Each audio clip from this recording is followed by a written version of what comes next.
际故事开始之前，大家可以按下画面右下角订阅或者 subscribe， 订阅星空下的故事花園頻道。記住要親埋隔離個小鈴鐺，當有新故事時，第一時間就可以聽啦。在一個美麗的森林裏，住着一隻名叫小熊的可愛小熊。小熊有着柔軟的棕色毛皮和圓圓的眼睛，它非常喜歡探索森林的每一個角落。小熊的夢想是能夠爬上森林裏最高的山，從山頂上俯瞰整個森林的美景。有一天，小熊聽到森林裏的動物們在談論那座高高的山。他們說，山頂上有一個神秘的湖，湖水清澈見底，還有五顏六色的魚在裏面游來游去。小熊聽了非常興奮，決定要去爬那座山，看看湖的美麗。小熊告訴他的朋友小兔子和小松鼠，他們也想一起去。小兔子說，可是那座山很高，爬上去一定很難。小松鼠也點頭說，對啊，我們可能會遇到很多困難。但小熊堅定地說，我不怕困難，我們一起去，一定能成功。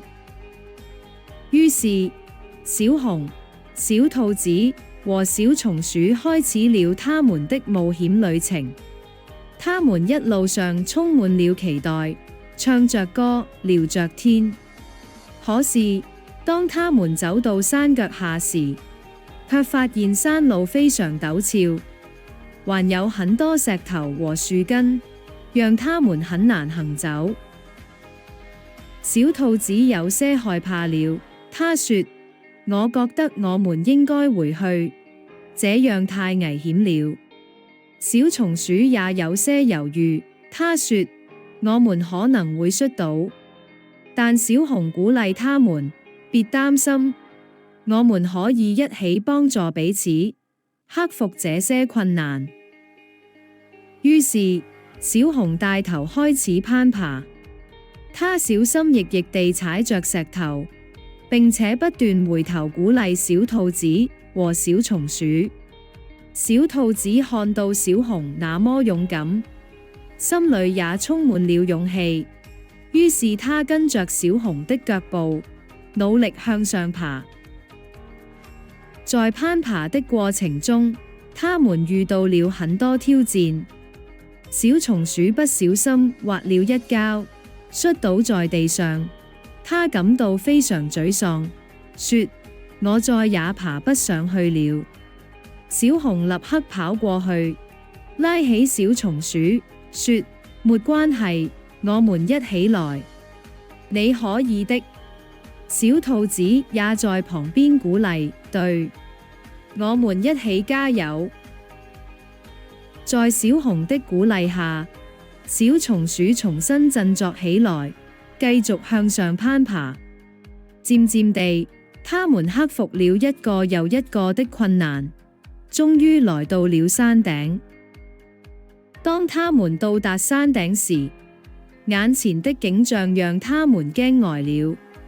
一個閃閃發光的湖泊在陽光下閃爍，湖水清澈見底，裏面游着五顏六色的魚。小熊、小兔子和小松鼠興奮地跳了起來，歡呼着，我們成功了。他們在湖邊玩耍，享受着這美麗的時刻。小熊感慨地說，這一切都是因為我們不放棄，勇敢面對困難。小兔子和小松鼠也點頭同意，心裏充滿了成就感。在山頂上玩了一整天後，他們開始準備回家。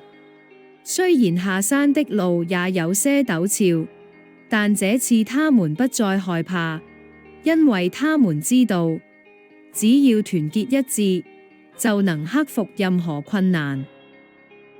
回到森林後，他們把這次冒險的故事告訴了其他動物，大家都為他們感到驕傲。小熊、小兔子和小松鼠的勇敢故事在森林裏傳開了，成為了大家心中的榜樣。